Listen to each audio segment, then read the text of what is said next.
Good morning students, myself Sachin Rana, PhD Mathematics and this video is brought to you by Indian Senior Secondary School Kalaiyat।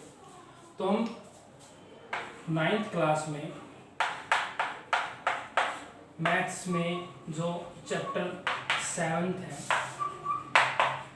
Triangle वो पढ़ रहे हैं, ठीक है। Exercise 7.2 चली हुई है जिसमें हमने 5 क्वेश्चन तक कर लिए थे, ठीक है।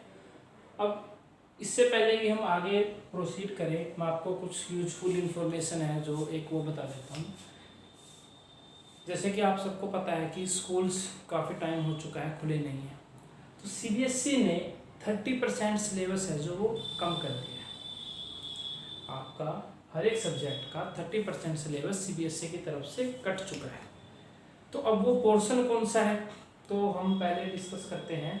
जो ट्राइंगल है इस चैप्टर में से कौन सा पोर्शन हट गया है। तो आपको मैं यही सजेस्ट करूँगा कि आप जो भी आपके कंसर्न टीचर हैं जिस भी सब्जेक्ट के, आप नेट से भी देख सकते हैं, ठीक है। अगर आप इंटरनेट पे जाके देखें तो आपको पता चल जाएगा कि आपके सब्जेक्ट क्लास के किस सब्जेक्ट के कौन कौन से टॉपिक हटे हैं, ठीक है। तो आपका जो सिलेबस है वो थोड़ा सा स्पेसिफिक और थोड़ा सा छोटा हो जाएगा। तो इस ट्रायंगल चैप्टर में हम आपको नोट करवा देते हैं, नोट कर लीजिए कौन कौन से टॉपिक हैं वो जो ये चैप्टर है 7th इसमें कटे हैं। तो उसमें है आपका सबसे पहले है जो थ्योरम है,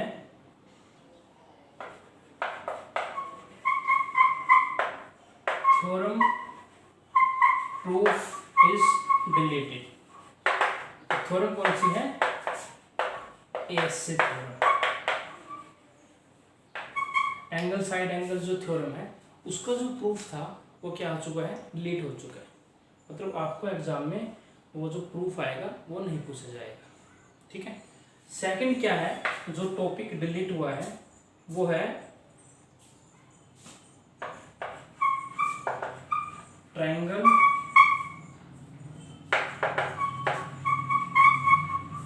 inequalities and relation between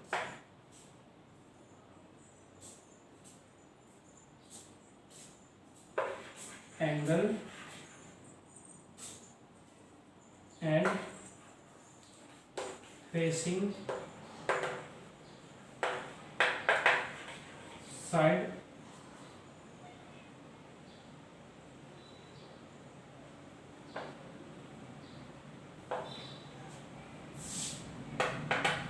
inequalities in triangles। तो ये जो दो टॉपिक हैं आपके इस चैप्टर से ये डिलीट हो चुके हैं।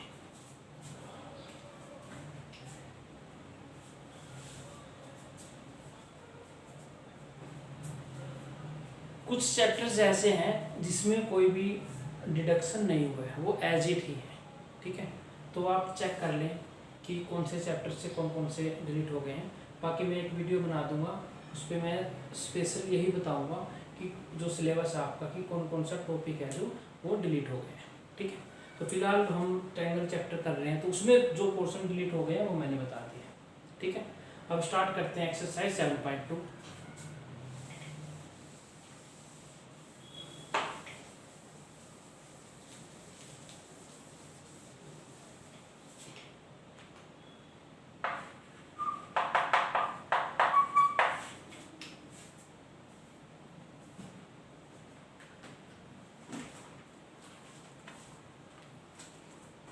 इसमें हम क्वेश्चन नंबर 7 देखते हैं।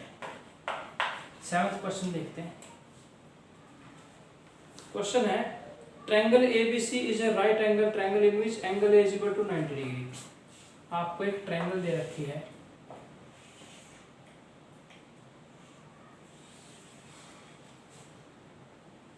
एबीसी, जिसमें एंगल ए है जो वो क्या है? Right angle triangle. तो गिवन में हम लिखेंगे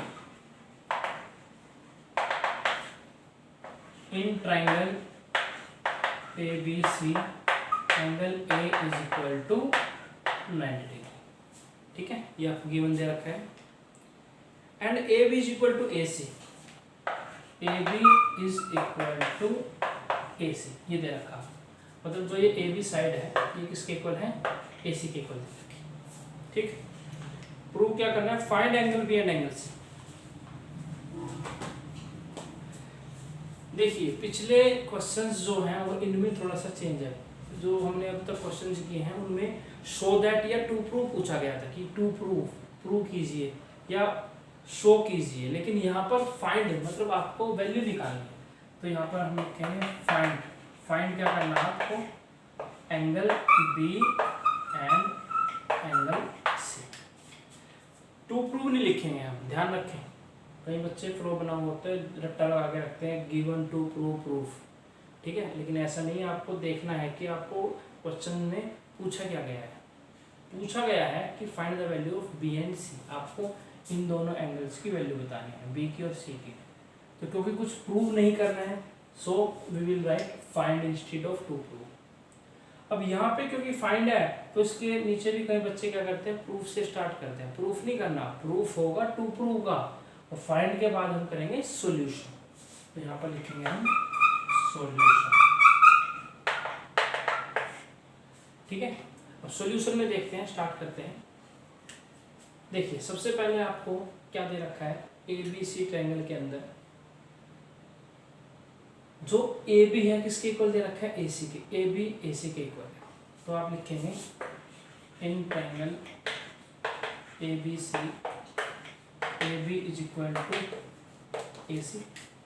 ठीक है, अगर ए बी ए सी के इक्वल है, दो साइड इक्वल है, इसका मतलब ये ट्रायंगल आइसोस्केल्स हो गई। कौन सी ट्रायंगल होगी, आइसोस्केल्स ट्रायंगल होगी। हालांकि इसमें एंगल 90 डिग्री भी है, तो हम इसको बोलेंगे राइट एंगल आइसोस्केल्स ट्रायंगल। ठीक है, और हमें पता है आइसोस्केल्स ट्रायंगल में क्या होता है, थ्योरम आपको पता है कि अगर दो साइड इक्वल हैं तो उनके सामने वाले मतलब जो अपोजिट एंगल है वो भी क्या होंगे, इक्वल होंगे। तो हम यहाँ पर लिखेंगे कि we know that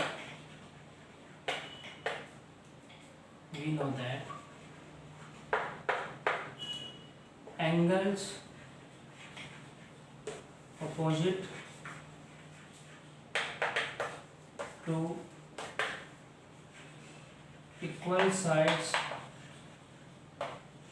of a triangle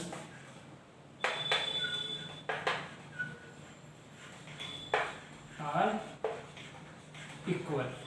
मतलब अगर दो साइडें इक्वल हैं तो उनके सामने वाले एंगल भी क्या होंगे, इक्वल होंगे। अब जो ए बी है इसके सामने वाला एंगल क्या होगा, सी, और ए सी के सामने वाला एंगल क्या हो जाएगा, बी। तो इसका मतलब हम लिख सकते हैं so angle B is equal to angle C. ठीक है, बी एंगल किसके इक्वल हो गया, सी एंगल के इक्वल हो गया। ठीक, अब हमें वैल्यू निकालनी है बी की और सी की।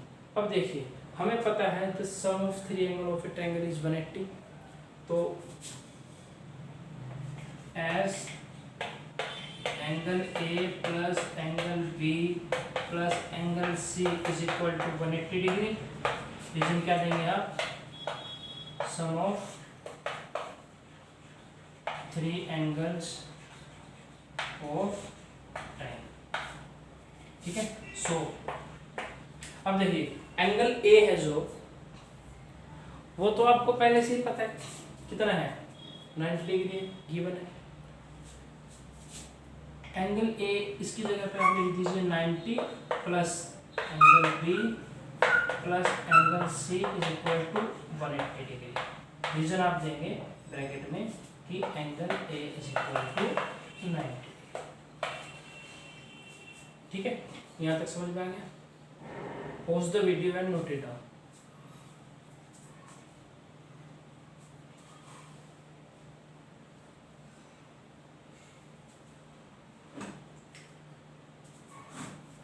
देखिए अब आपको वैल्यू निकालनी है angle B plus angle C की। तो 90 उधर चला जाएगा, माइनस हो जाएगा। तो मैं यहाँ पर ऊपर से मिटा देते हैं जरा।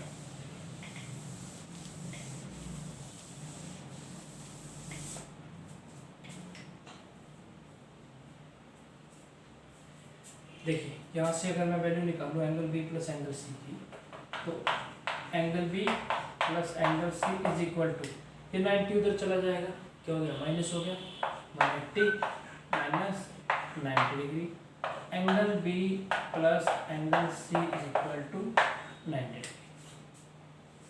ठीक है, बी प्लस सी कितना हो गया 90 डिग्री हो गया। अब हमने अभी जैसे कि पिछली जो अभी हमने किया था कि जो एंगल बी है वो किसके इक्वल है, एंगल सी के इक्वल है। ठीक है, but angle B is equal to angle C, क्योंकि आइसोस्केल ट्रायंगल है और दो अगर साइड्स इक्वल हैं उनका अपोजिट एंगल क्या होते हैं, इक्वल होते हैं, अभी हमने किया था। तो एंगल बी किसके इक्वल हो जाएगा, एंगल सी के। तो अगर बी सी के इक्वल है तो मैं यहाँ पर सी की जगह पर क्या लिख सकता हूँ, बी लिख सकता हूँ। तो यहाँ पर क्या आ जाएगा angle B, so angle B plus angle B is equal to 90 degree, angle B plus angle B 2 times of angle B is equal to 90 degree, angle B is equal to 90 upon 2 that is 45 degree. thus angle B is equal to 45 degree and angle C is also 45। ये complete हो गया question. ठीक है, तो ये question था जिसमें आपको बी और सी की वैल्यू निकालनी थी। आई होप समझ में आ गया होगा आपको। Pause the video and note it down.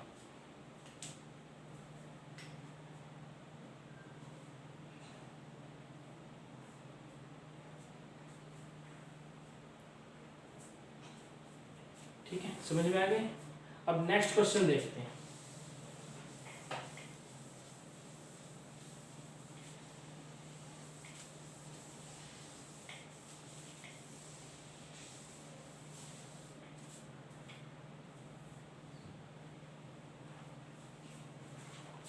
Question है नेक्स्ट 8th क्वेश्चन है, show that the angles of an equilateral triangle are 60 degree. Show that the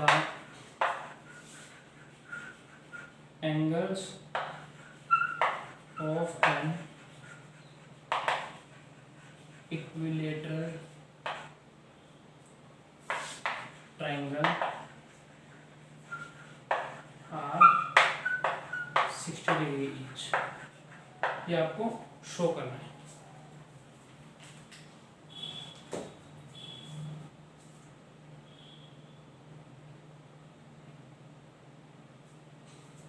देखिए क्वेश्चन समझ गए होंगे आप। एक इक्विलेटरल ट्रायंगल दे रखी है, शो करना है कि जो एंगल्स होते हैं इक्विलेटरल ट्रायंगल के वो 60 डिग्री के होते हैं हर एक एंगल। तो डायग्राम में बना लेता हूँ मैं। ये ए है, ये बी हो गया, ये क्या हो गया सी। तो ए बी सी ये 3 एंगल्स हैं ए बी सी ट्रायंगल में। तो सबसे पहले देखिए गिवन में क्या है। गिवन में आपको जो ट्रायंगल दे रखी है that is the equilateral triangle. तो हम लिखेंगे A B C is an equilateral triangle, that is angle A is equal to angle B is equal to angle C। Equilateral triangle है, हमें पता है इक्विलेटरल ट्रायंगल है तो तीनों साइड्स क्या होंगी इसकी इक्वल होंगी। ठीक है,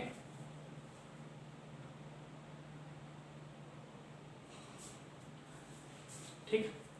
अब हमें पता है कि तीनों एंगल्स का सम कितना होता है 180 होता है। वी नो दैट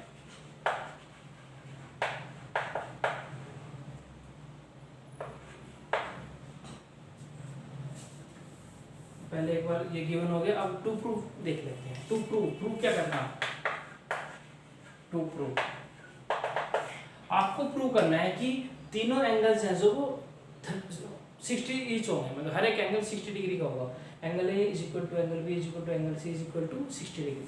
तो टू प्रूफ में आ जाएगा angle A is equal to angle B is equal to angle C is equal to 60 degree. ये आपको प्रूव करना है। ठीक है, अब बात करते हैं प्रूफ की। तो प्रूफ में सबसे पहले हम लिखेंगे कि we have angle A is equal to angle B is equal to angle C. क्यों, गिवन हमें पता है एंगल ए बी सी तीनों क्या है, इक्वल है। Angle A is equal to angle B is equal to angle C, ठीक है, गिवन। उसके बाद देखिए तीनों ट्रायंगल्स मतलब एंगल्स का सम ट्रायंगल में कितना होता है, 180 होता है। We know that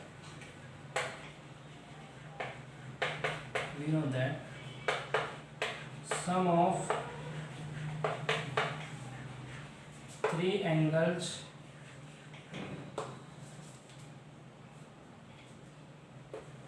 of an equilateral triangle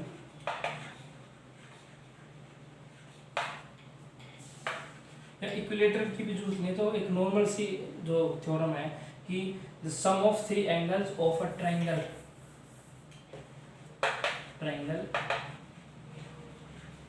is 180 degree. So तो इक्विलेटर में क्या, कोई भी ट्रायंगल हो, sum of three angles is क्या जो होता है, sum of three angle is 180 degree. So angle A plus angle B plus angle C is equal to 180 degree, ठीक है। तीनों का सम कितना होगा, 180 डिग्री हो गया। अब यहाँ पर देखिए तीनों एंगल इक्वल हैं, जो एंगल ए है एंगल बी के इक्वल, एंगल सी के इक्वल है, तीनों इक्वल हैं। तो मैं क्या करता हूँ कि तीनों की जगह पर ए ही लिख देते हैं। तो यहाँ पर क्या लिख दिया हमने, angle A plus angle A plus angle A is equal to 180 degree. Bracket में आप लिखोगे because angle A is equal to angle B is equal to angle C, ठीक है। अब देखिए angle A plus angle A plus angle A, so we can write 3 times angle A is equal to 180 degree. So angle A is equal to 180 upon 3. That will be cancelled out 60 degree. That implies angle A is equal to 60. A क्या आ गया, 60 degree है, ठीक है। यहाँ तक note कर लीजिए।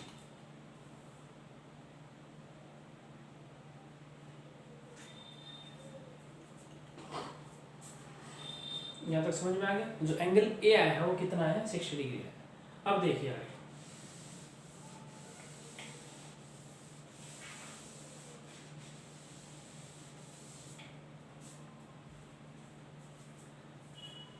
अब देखिए angle A is equal to angle B is equal to angle C, तीनों क्या है, इक्वल है, गिवन दे रखा है हमें।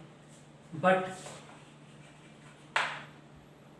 as angle A is equal to angle B is equal to angle C, so angle A is equal to angle B is equal to angle C is equal to 60 degree, क्योंकि angle A 60 है और A B C तीनों equal है।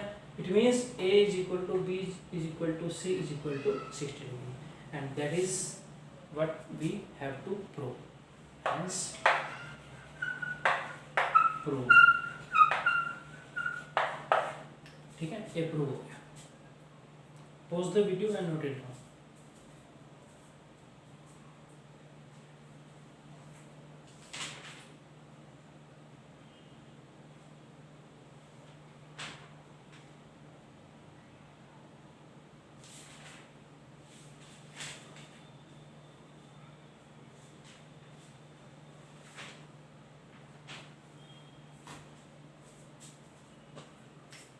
Note कर लिए, ठीक है।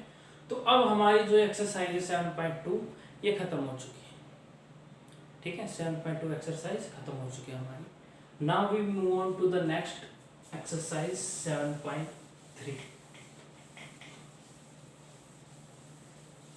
अब जो 7.3 एक्सरसाइज हम स्टार्ट करने वाले हैं, उस एक्सरसाइज में आपको सबसे पहले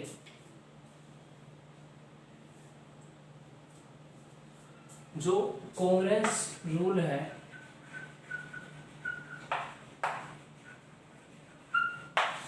दो रूल्स हैं, मैं अभी आपको जस्ट उनके नाम बता रहा हूँ। नेक्स्ट वीडियो में हम उनको थोड़ा डिटेल में पढ़ेंगे, ताकि जो नेक्स्ट एक्सरसाइज 7.3 उसमें जब वो यूज़ होंगे तो आपको कोई दिक्कत ना आए क्वेश्चंस को सोल्व करने में। तो सबसे पहला रूल हम पढ़ेंगे SSS रूल, मतलब side side side rule. It means अगर दो ट्रायंगल्स की कोरस्पोंडिंग साइड्स इक्वल है, it means the triangles will be congruent. ठीक है, तीनों साइड इक्वल है। सेकंड रूल है जो वो है RHS रूल। अब जो RHS है ये राइट हैंड साइड नहीं है, ठीक है। अगर आप सोच रहे हो कि ये राइट हैंड साइड है, it means you are wrong. RHS का मतलब होता है R रिप्रेजेंट राइट एंगल, ठीक है। H means hypotenuse and S means the side. तो right angle hypotenuse side, it means जो ये रूल लगेगा, ये रूल लगेगा जो this rule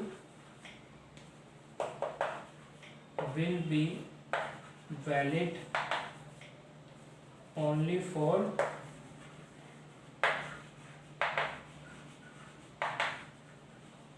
right angle triangle। सिर्फ राइट एंगल ट्रायंगल में ये रूल लगेगा, ठीक है। हालांकि ये भी लग सकते हैं राइट एंगल ट्रायंगल में, कोई भी लग सकता है, लेकिन ये जो रूल है ये स्पेसिफिक राइट एंगल ट्रायंगल में ही लगेगा, ये किसी और ट्रायंगल में नहीं लग सकता। बाकी लग सकते हैं किसी में भी, क्यों नहीं लग सकता? This is are right angle, और राइट एंगल तो 90 डिग्री का राइट एंगल ट्रायंगल में ही होता है, ठीक है। तो नेक्स्ट वीडियो में हम 7.3 एक्सरसाइज स्टार्ट करेंगे और इनके बारे में थोड़ा डिस्कस करेंगे, ठीक है।